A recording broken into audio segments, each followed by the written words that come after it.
The cage has no bars you can see. That is the point. They did not need bars. They did not need chains. They did not need guards standing at the door with weapons in their hands. All they needed was to make you comfortable. And they did. They made everything soft. They made everything warm. They made everything easy and fast and available and painless. They gave you a screen for every moment of silence. They gave you food that required no hunting, no farming, no earning. They gave you entertainment for every hour you might have spent thinking. They gave you a bed so soft you would never want to leave it. And while you were comfortable, you were still. And a man who is still long enough begins to forget what he was built for. This is the story of that forgetting. And this is the story of what happens when a man remembers. When you picture a prison, what do you see? Cold stone walls, iron bars, a locked door, and a guard on the other side of it. A man who knows he is captive. A man who knows the life he cannot reach. Now let me describe a different kind of prison. A room with a comfortable chair. A screen that shows you whatever you want. Food delivered to your door. A temperature set to exactly what you prefer. No one telling you what to do. No one demanding anything from you. No schedule. No urgency. No pain. Tell me, which of those two men is more likely to stay? This is the thing they understood. This is the thing that makes the modern cage so much more effective than any prison ever built with stone and iron. The man behind bars knows he is trapped. He fights. He plans. He does not stop thinking about the life beyond the walls. His captivity makes him hungry, but the man in comfort does not know he is trapped. He does not feel the walls because the walls feel like home. He does not fight because nothing is hurting him. He does not plan because tomorrow looks exactly like today, and that feels fine. That feels safe, and that is the genius of it. Marcus Aurelius wrote this nearly 2,000 years ago. He said, "Confine yourself to the present." He knew that a man absorbed in comfort loses all relationship with time. He loses the past that could instruct him and the future that could pull him forward. He dissolves into now, into easy, into enough. You are a man. That means you were not built for enough. You were built for more. Not more possessions, not more entertainment. More of yourself. More of what you are capable of. More of the version of you that does not yet exist. But that version cannot be reached from a comfortable chair. The cage has no lock because it does not need one. You are not locked in. You can leave at any moment. The door is open. The question is whether you have gotten so comfortable you have forgotten the door is there. I want you to understand something, because this is not an accident. The softness of the world you live in, the instant food, the endless entertainment, the algorithmically curated feed that shows you exactly what you want to see. None of this happened by accident. None of this happened because someone cared about your happiness. It happened because a distracted man is a manageable man. A man who is constantly entertained does not ask hard questions. A man who is always fed does not feel urgency.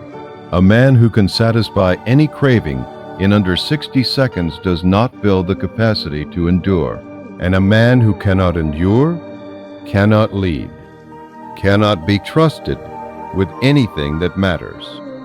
The ancient Romans knew this long before screens, long before delivery apps and social media and on-demand everything. They called it bread and circuses. The poet Juvenal wrote it plainly. The rulers of Rome had learned that you do not need to fight a population. You just need to feed them and entertain them. Fill their stomachs, fill their eyes, and they will not notice what is being taken from them.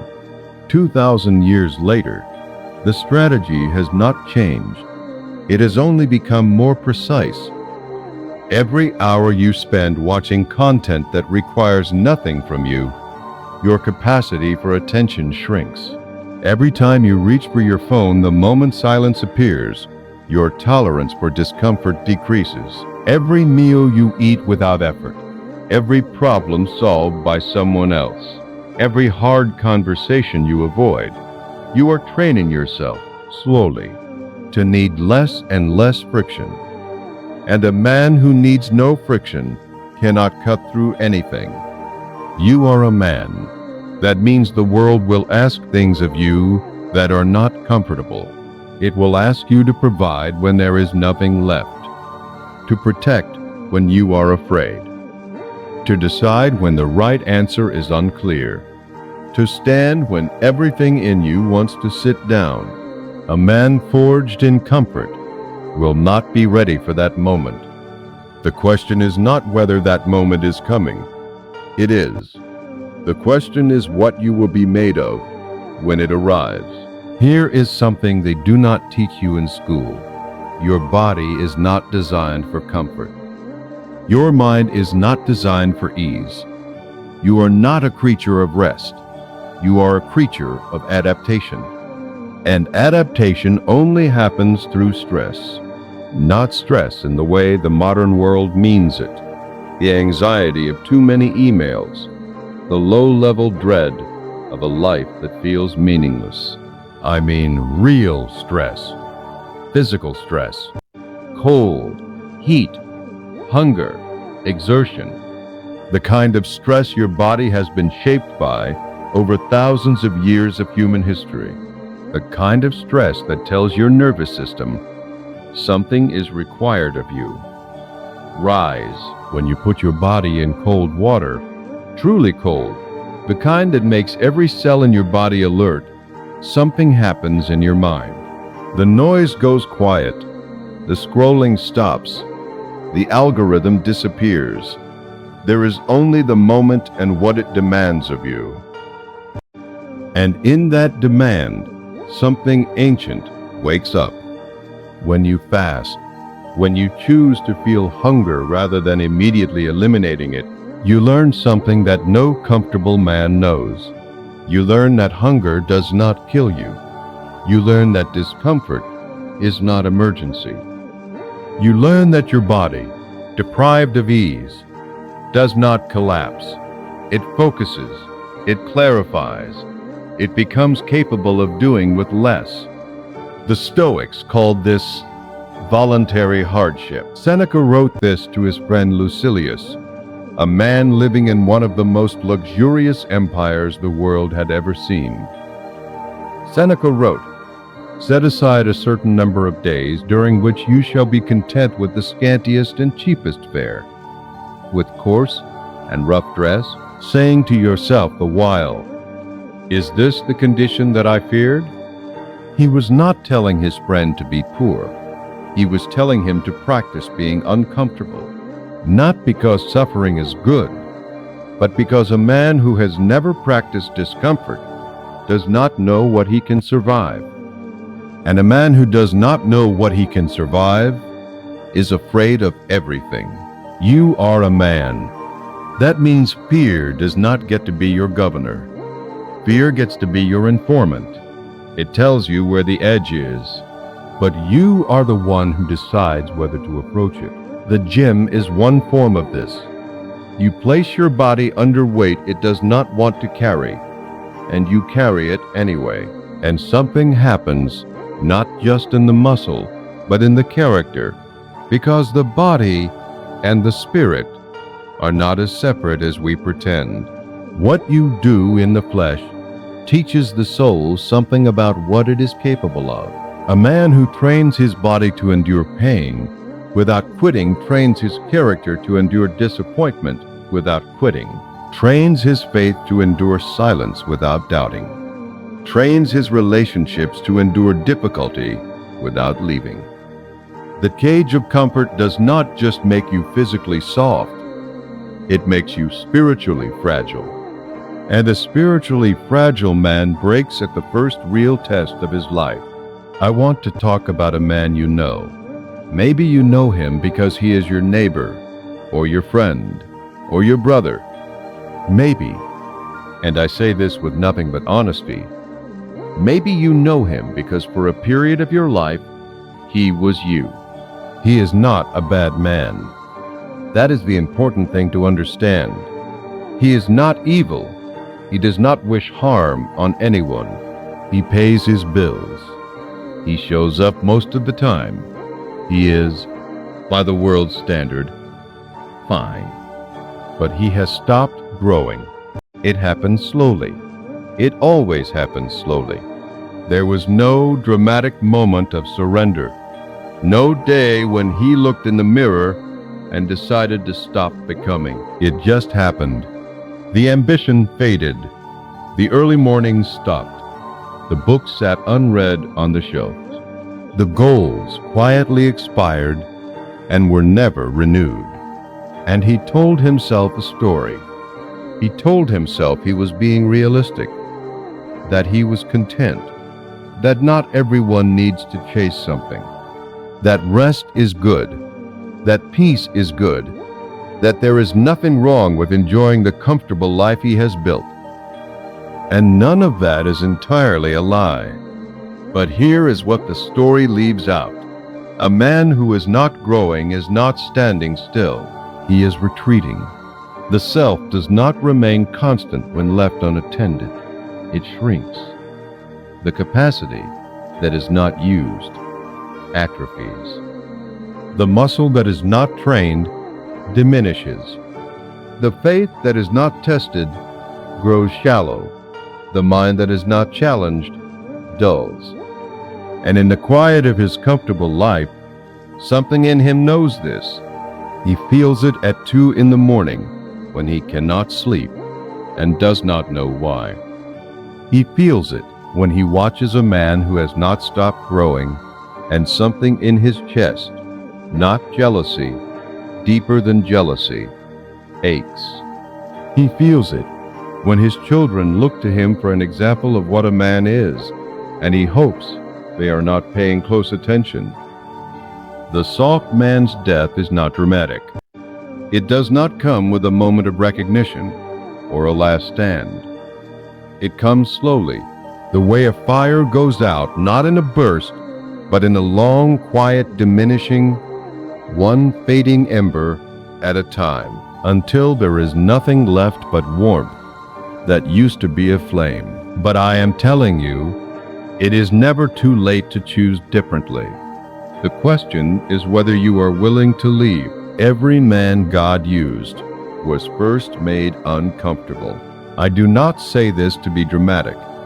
I say this because it is the consistent testimony of Scripture and history. If you look at every man whose name we still speak with reverence, every man who was entrusted with something significant, the pattern is almost without exception the same. First, the wilderness. Moses was not called from a palace. He was called from a desert. 40 years of desert. 40 years of exile, of obscurity, of tending someone else's sheep, before the burning bush, before the voice, before the mission that would define his name for thousands of years. David was not crowned from a comfortable home. He was chosen from the field, the youngest son, the forgotten one, the one not even brought in when the prophet arrived to anoint a king. He spent his early years alone with the sheep and the stars and God. And in that aloneness, he became someone. Joseph was not prepared for greatness in ease. He was thrown in a pit. He was sold into slavery. He was imprisoned for a crime he did not commit. And in each hardship, Something in him was being formed that the comfort of his Father's house could never have formed. Paul wrote more of the New Testament than anyone else. His letters we still read 2,000 years later. He wrote from prison. He wrote from persecution. He wrote from a life that had known shipwreck, beating, starvation, rejection, and constant suffering. And he wrote, "I have learned in whatever state I am to be content." Not, "I have always been content." Not, "Contentment came naturally to me." Learned. He learned it through years of everything he did not choose. Through years of comfort being stripped away until what remained was only what was real. This is what God does with the men he trusts. He does not give them ease. He gives them tests. He gives them the wilderness, the prison, the storm, the pit. Not because he does not love them, but because he knows that the man who emerges from the wilderness is a different man than the one who entered it. A stronger man, a clearer man, a man who knows the difference between what matters and what does not. You are a man. That means the discomfort in your life is not a mistake. The difficulty is not evidence that God has forgotten you.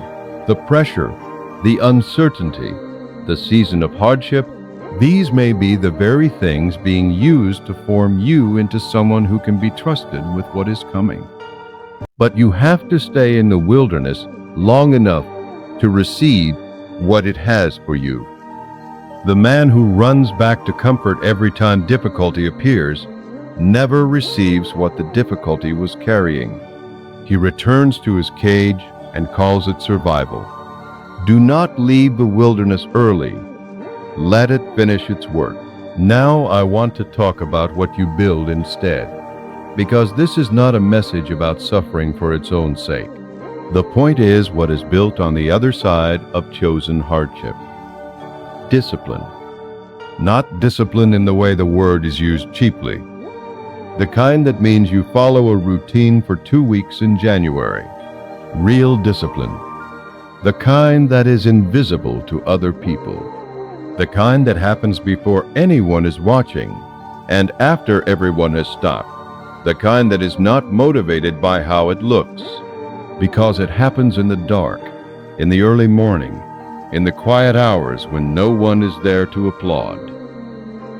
That kind of discipline they cannot take from you. They can take your money, economic systems collapse, markets crash, industries disappear.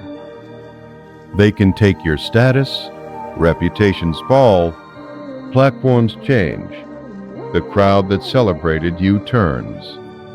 They can take your health, because the body is temporary and honest about it. They can take almost everything. But the man who has built internal discipline, who has trained himself to do the hard thing without needing a reason beyond the commitment, that man still has himself, and a man who still has himself has everything he needs to begin again. Confucius wrote, "The man who moves a mountain begins by carrying away small stones." Not the whole mountain, not the dramatic gesture. Small stones, every day. The accumulation of small, consistent, undramatic acts of discipline. That is what moves the immovable.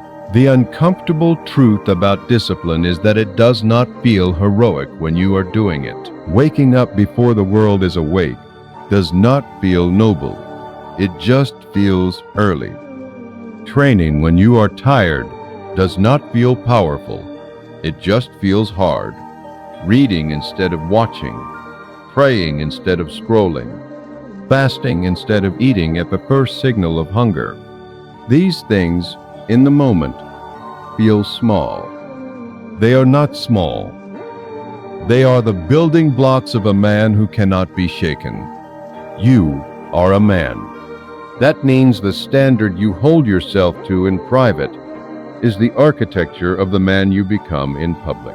The cage of comfort is maintained by small daily surrenders, not one dramatic collapse, 1,000 small choices to take the easier thing. The snooze button, the scroll, the skipped session, the avoided conversation. The exit from the cage is maintained the same way, by small daily choices to take the harder thing, by building, one stone at a time, a self that prefers the difficult thing, a self trained to associate discomfort with growth and ease with stagnation, a self that can walk past the open door of comfort, not because it is not tempting, but because it knows what is on the other side of that door. Here is something the comfortable man will never know about himself. He will never know what he is actually made of. You do not find out what is inside you when everything is going well. When the money is coming in, the relationships are stable, the health is fine, the future looks clear. You find out nothing about yourself. You find out about your preferences, but you find out nothing about your character. Character is revealed under pressure. Viktor Frankl survived the Nazi death camps. He lost nearly everything a human being can lose: his wife, his family, his freedom, the manuscript he had spent his life writing. He emerged from that suffering and wrote one of the most important books of the 20th century. And the central thing he concluded was this: between stimulus and response, there is a space. And in that space is the freedom and the power to choose your response. They could take everything from him. They could not take that space. And it was in that choice, made in the most extreme suffering imaginable, that he remained a man. Most of us will not face that kind of suffering. And for that, we should be deeply grateful. But the principle applies at every level. The man who loses his job discovers whether he has built his identity on what he does or on who he is. The man whose relationship breaks discovers what he has been putting his security in. The man who fails publicly discovers whether his self-worth survives without the validation of others.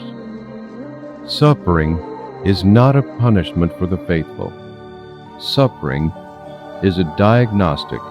It shows you exactly what you are built on. And if what it reveals is not what you hoped, then you have been given something invaluable.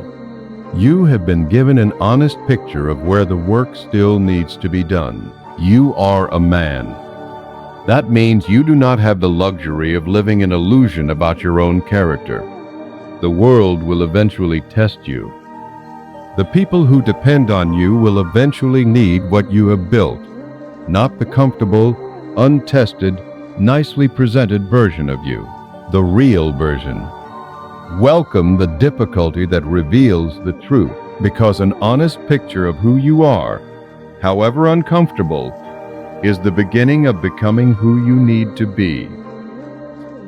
I want you to picture something, not who you are right now, not the version of you that found its way to the comfortable chair and stayed there. I want you to picture the man on the other side of this, the man who chose, one morning, maybe a morning like this, to stop moving toward ease and start moving toward what was hard.